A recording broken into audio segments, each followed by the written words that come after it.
안녕하세요. 세 번째 유튜브를 시작해 보겠습니다. 오늘은 주택 취득 시 관련 신고 절차에 대해서 알아보겠습니다. 오늘이 입춘이라고 하는데 아직은 많이 추운 것 같아요. 오늘은 일찍 퇴근해서 지금 북경 동계올림픽 개막 행사를 보고 유튜브를 작성하고 있어요. 지난번 일본 올림픽 때보다 개막 행사가 더 화려하네요.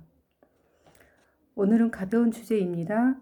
집을 계약했는데 집을 사는 게 처음이시라면 집 산 것을 어디에 뭘 신고해야 하는지 모를 수가 있어요. 그걸 설명드리려고 합니다. 요약하면 거래 신고를 하고 취득세를 내고 등기를 해야 합니다. 하나씩 풀어볼게요. 부동산 거래 계약을 하게 되면 매매 당사자는 매매 계약이든 공급 계약이든 계약 체결일로부터 30일 이내에 주택 소재지 관할 지자체에 계약 내용을 신고해야 합니다. 부동산 중개사가 계약한 경우는 공인중개사법에 따라 해당 중개사가 신고를 하게 되어 있으니 신경 안 써도 되겠지만 직접 신고하는 경우에는 부동산 거래 신고로 검색해서 들어가시면 부동산 거래 관리 시스템이 열리고 여기에서 지자체 클릭해서 찾아 들어가시면 됩니다. 인터넷 신고하는 경우이고요. 직접 지자체를 찾아가셔도 됩니다. 부동산 취득 시 두 번째 할 일은 취득세를 신고하고 납부하는 일입니다. 취득일로부터 60일 이내에 해야 되는데 매매계약서, 취득세 신고서, 부동산 거래 계약 신고 필증, 분양이라면 분양계약서, 사본, 잔금 납부 영수증이 필요해요.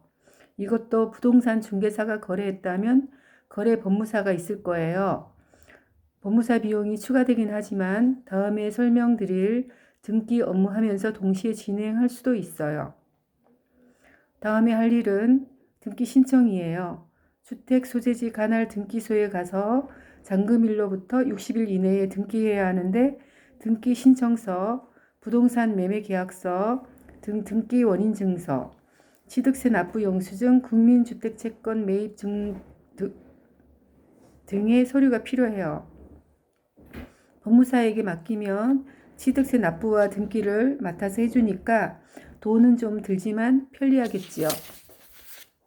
아울러 부동산 취득의 경우 자금 조달 계획서도 증빙서류 첨부해서 제출해야 되는데 주택을 구입하는 경우에 타인 자금이 포함되는 경우는 어떻게 소명할 수 있을지 제출 가능한 서류도 염두에 두시는 게 좋겠어요. 돈을 벌어본 일이 없는 자녀가 부모님 돈으로 아파트를 구매하는 경우에 미리 증여를 할지 시간이 걸리더라도 자금 출처를 만들어서 구매할지에 대한 판단이 필요하다는 것이지요. 이상으로 신규로 주택을 취득하는 경우 신고하는 절차에 대해서 알아보았습니다. 다음에 더 좋은 정보를 찾아서 전달해 드리겠습니다. 이상으로 마치겠습니다.